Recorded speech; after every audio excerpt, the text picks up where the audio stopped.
जो भारतीय जनता पार्टी कहेगी कि जदयू बैठो तो जदयू बैठेगा, कहेगी स्टैंड अप तो स्टैंड अप होगा, कहेगी फिर बैठो तो बैठेगा, कहेगी खड़ा हो तो खड़ा होगा। यही जदयू का स्थिति है।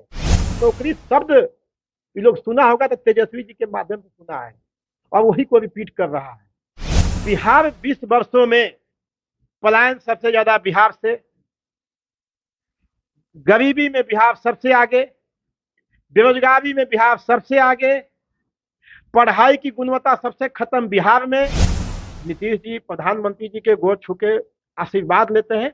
जदयू के भी प्रवक्ता जाए भारतीय जनता पार्टी कार्यालय में, उन लोग का पैर छुए, आशीर्वाद लगाए, टीका लगाए, मग्न रहे। कहाँ ये सब फिर फंसे हुए हैं। नेता प्रतिपक्ष तेजस्वी यादव आपराधिक घटनाओं को गिनाते हुए सोशल मीडिया पर अक्सर नजर आते हैं, लेकिन अब जदयू के तरफ से भी हर यानी 4 दिन पर एक प्रेस कॉन्फ्रेंस किया जाएगा और प्रेस कॉन्फ्रेंस के जरिए तेजस्वी यादव को जवाब दिया जाएगा। वहीं कई प्रश्न भी किए जाएंगे। इन मुद्दों पर बात करने के लिए युवा प्रदेश अध्यक्ष हैं राजेश यादव जी, कैसे देख रहे हैं? एक तरफ जहां तेजस्वी आपराधिक घटनाओं को लेकर बुलेटिन जारी करते थे, अब जदयू के लोग भी 4 दिन पर आपसे सवाल करने वाले हैं। अरे जदयू के लोग तो यही कर ही रहे हैं। उनके पास कोई काम बचा, उनको बताना चाहिए ना। जदयू के लोग आए, पूरा उनका पैनल आए और बताए कि 20 साल से उनका सरकार है, दिल्ली में उनकी सरकार है, उनके लाडले मुख्यमंत्री यहाँ है, प्रधानमंत्री जी के लाडले हैं। तो अब लाडले के वो क्या हुए, अब तो आप समझिए कि क्या होगा भाई। जब प्रधानमंत्री जी के लाडले नीतीश जी हैं, तो नीतीश जी के प्रधानमंत्री जी क्या हुए ये आप समझिए।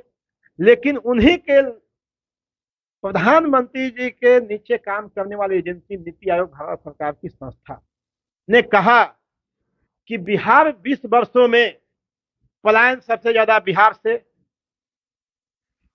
गरीबी में बिहार सबसे आगे, बेरोजगारी में बिहार सबसे आगे, पढ़ाई की गुणवत्ता सबसे खत्म बिहार में। जो पीजी का, जो यहाँ पीजी करता है लोग, उसकी जो स्थिति है, पीजी के बच्चे की ज्ञान यहाँ तीसरा क्लास के बच्चे की बराबर है, यह नीति आयोग कहता है। पर कैपिटा इनकम बिहार का नीचे से फर्स्ट हम कर रहे हैं। तो हम दवाई में नीचे से फर्स्ट, कमाई में नीचे से फर्स्ट, पढ़ाई में नीचे से फर्स्ट, पलायन सबसे बेसी। इस पर बात करना चाहिए।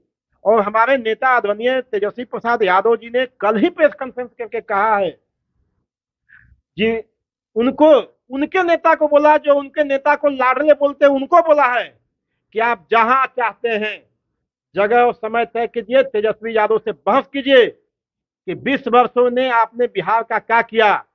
डबल इंजन है, कौन आगे वाला इंजन है, कौन पीछे वाला इंजन है, वो बताएं कि आप लोगों ने क्या किया। बिहार 20 वर्षों में पीछे गया, इसका हिसाब कौन देगा। बिहार से पलायन सबसे ज्यादा है, इसका हिसाब कौन देगा। जदयू लोग के लिए, जदयू के लोग आके इस पर जवाब देना चाहिए। इसलिए देखिए, उन लोग को कुछ नहीं बताना है, उन लोग को कुछ नहीं करना है। वो लोग नीतीश जी प्रधानमंत्री जी के गोद छू के आशीर्वाद लेते हैं। जदयू के भी प्रवक्ता जाए भारतीय जनता पार्टी कार्यालय में, उन लोग का पैर छुए, आशीर्वाद लगाए, टीका लगाए, मग्न रहे। कहाँ ये सब फिर फंसे हुए हैं। इस सबसे कुछ होने वाला है कहाँ फिर में, तो ये सब बंद कीजिए। आप कह रहे हैं निचले स्तर पर हमेशा बिहार को रखा गया है, लेकिन जिस तरीके से उनके द्वारा प्रेस कॉन्फ्रेंस किया गया है, महिला सशक्तिकरण की बात हो रही है। कह रहे हैं पहले महिला घर से बाहर नहीं निकलती थी, आज महिला हर मंच पर पहुंच रही है। घर से बाहर नहीं निकलती थी। नीतीश जी की पत्नी तो शिक्षक थी क्या? वो नौकरी से रिजाइन करके घर में बैठ गई थी क्या? आप पूछिएगा। नीतीश जी की पत्नी, हम जहां तक जानते, हो सकता है कि हमारा सूचना गलत हो, लेकिन शायद वे शिक्षक थी। उसके पहले महिलाएं काम करती थी, बिहार सरकार में काम करती थी क्या? सारी महिलाएं नौकरी छोड़ के रिजाइन करके घर बैठ गई थी। सारे वकीलों के पास बात बनाने के अलावा कुछ नहीं है 20 वर्षों में। और हम नहीं कर रहे हैं, उन्हीं के एजेंसी कह रहा है कि बिहार जो है 20 साल में सबसे पीछे है। इनको जवाब देना चाहिए कि बिहार के लोगों को नौकरी क्यों नहीं मिल रहा, बिहार में सबसे बेसी गरीबी क्यों, इसका जवाब दे, इस पर बहस करें। और हम लोगों ने तो प्रधानमंत्री जी को चैलेंज किया है। अमित शाह जी को हमारे नेता ने कल ही बोला कि आप बहस कीजिए बिहार पर।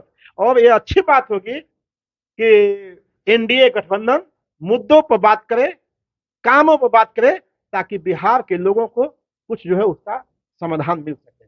आप नौकरी देने की बात करते हैं, अक्सर जब नौकरी देने का जिक्र होता है तो तेजस्वी यादव क्रेडिट लेते हैं, लेकिन अब जदयू की ओर से भी कहा जा रहा है कि बिहार में सुशासन की सरकार है और नौकरी की बहार है।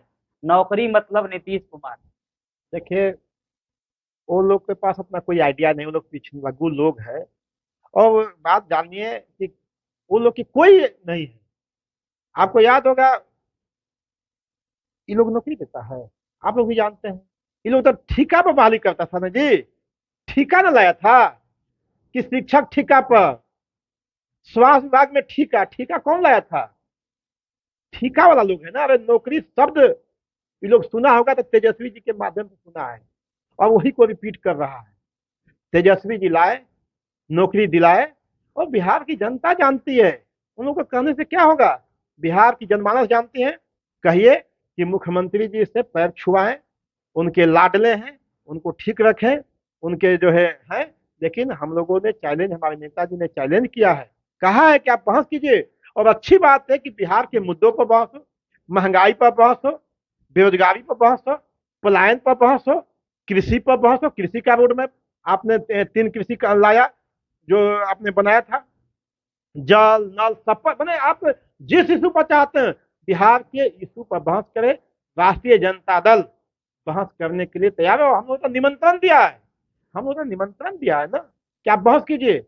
किस विषय पर बहस कीजिएगा? स्वास्थ्य के बारे में बहस कीजिएगा, सड़क के बारे में बहस कीजिएगा, पानी के बारे में बहस कीजिएगा, शिक्षा के बारे में बहस कीजिएगा, किस पर बहस कीजिएगा? देखिए, इन लोगों को कुछ नहीं करना है, इन लोगों को गाल बजाना है। और भारतीय जनता पार्टी के दामन में जाके, उनके घूंघट में जाके इन लोगों को छिप जाना है, बात नहीं करना है इन लोगों को किसी तरह से। और अब तो जदयू रहा नहीं, अब तो देखते हैं कि जदयू अब कहाँ है, अब तो भारतीय जनता पार्टी हो गई है। जदयू तो है भी नहीं, तो भारतीय जनता पार्टी है। अब ये बताना चाहिए अंजुम आरा ये सब क्या है। और मैं कहना चाहता हूँ आपके माध्यम से कि इन लोग का अपना कोई रीढ़ नहीं है। जो भारतीय जनता पार्टी कहेगी कि जदयू बैठो तो जदयू बैठेगा, कहेगी स्टैंड अप तो स्टैंड अप होगा, कहेगी फिर बैठो तो बैठेगा, कहेगी खड़ा हो तो खड़ा होगा। यही जदयू का स्थिति है। चलिए, बहुत बहुत धन्यवाद सर। देखिए, बड़ी बात कह दिए हैं कि नौकरी शब्द अगर कोई लाया है तो तेजस्वी यादव लाए हैं। नौकरी पर फिर से एक बार यानी नीतीश कुमार पर हमलावर होते हुए दिखाई दे रहे थे युवा प्रदेश अध्यक्ष राजेश यादव। फिलहाल इस वीडियो में इतना ही। आपकी क्या प्रतिक्रिया होगी? अपनी प्रतिक्रिया कमेंट में जरूर दें, और ऐसे ही खबरों से रूबरू होने के लिए देखते रहिए आगाज तक न्यूज।